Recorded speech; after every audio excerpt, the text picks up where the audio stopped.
to show you how big the lie is. There's so many layers to the lie, right? I mean, there's accounts. We got historic accounts of Leon, right? Coming from Haiti, right? Right here. Haiti right over here. The Caribbean and going all the way up here. South Carolina where it says Tierra de Leon. Look at this map. Tierra de Leon.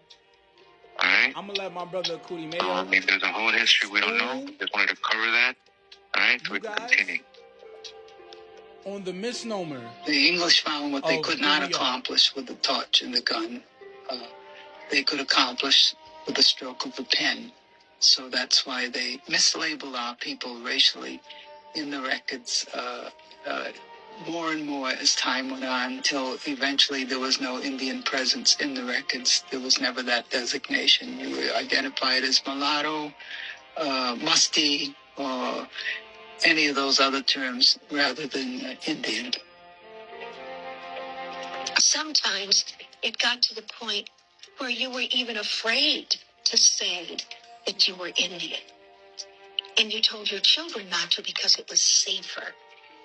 And so there were just all these different ways of erasing Native people as well as African American people from the cultural landscape. For the record, at one point in time, it was a bad thing to even say you were Native American. Some people had to lie on their birth certificates and state that they were either black or that they were white. So that definitely had an effect on Native American people.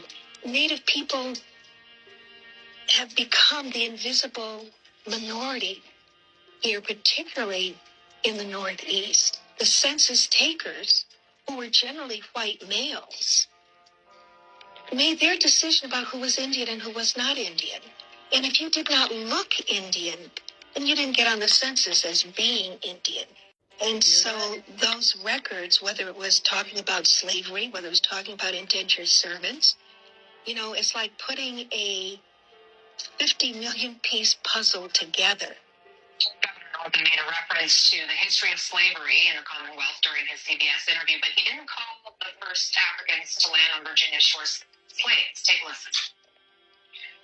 It has been a difficult week, and you know, if you look at Virginia's history, we're now at the 400-year anniversary. Just 90 miles from here, in 1619, the first indentured servants from Africa landed on our shores in Old Point Comfort, what we call now Fort Monroe. And while in 1619, the first indentured servant, the first indentured servant, the first indentured servant, the first indentured servant. Did comments like that affect the suburban Virginians?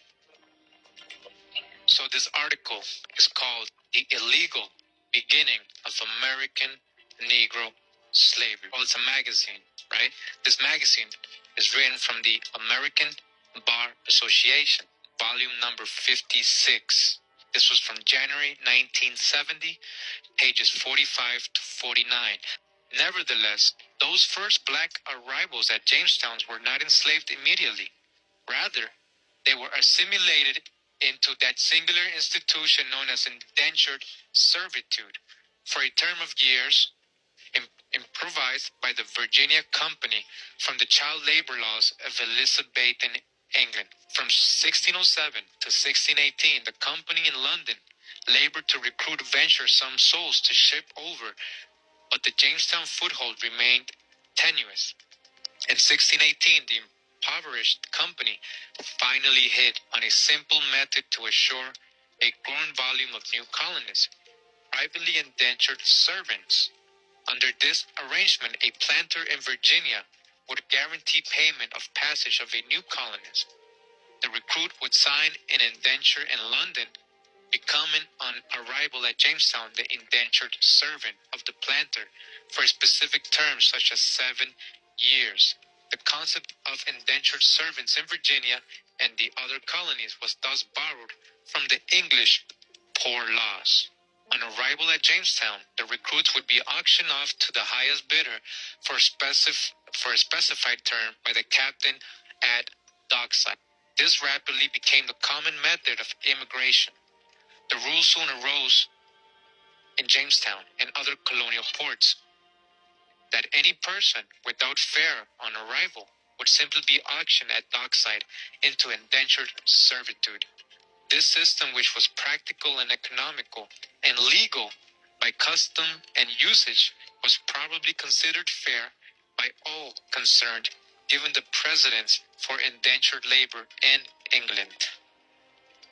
All right, so let's continue. It says here, such was the situation when the first 20 Negroes arrived in 1619 as part of a prize taken by piracy from a Spanish ship in the Indies. They were simply indentured for their passage. Again, these first Negroes, right, so-called Negroes, the ones that they tell us were the first African slaves, they were actually taken by piracy from a Spanish ship in the Indies or the Caribbean. And I told you they were coming from Veracruz. Yeah, so they were pirated off the coast of Veracruz, not Africa. All right, and we're going to end it right here. I just wanted to remind you of this past information. We've gone over this in more detail in past videos, but I just wanted to remind you. Again, do you guys see how this is a lie? This is a myth. First of all, there's 100 years, almost 100 years previous, there's a claim that they already had brought so-called blacks. Those might be Indians. Those might be black indentured servants from Europe. They're not Africans. You saw there's none to prove they were Africans. So that already had debunked the 1619 myth. And on top of that, when you come to learn about the 1619 so-called Negroes, you actually realize they actually were taken from a Spanish ship that was off the coast of Veracruz, Mexico. That ship was coming from South America, and previous to that, from Lisbon, Portugal. It never went to Africa. I want to see the primary source proving these were Africans. They weren't. And they were, in fact, indentured servants. They had contracts. They were freed eventually. They weren't chattel for life. That's a myth, especially in 1619, all right? Again, this was the myth of 1619. I hope you guys see. It's really silly to go ahead and back up that whole false narrative, that whole false history of 1619. There was so-called Negroes or so-called black Indians here since creation. So it wouldn't be the first time so-called Negroes are brought. So that's a whole statement that's missing so much context, all right? It's a whole myth. It has been debunked. I hope you guys see that it's bigger than complexion back then, especially in 1619 and 1520s, in colonial times. They have whitewashed history, and they have reclassified people, turned them into so-called Africans, whether it's American Indians or black Europeans.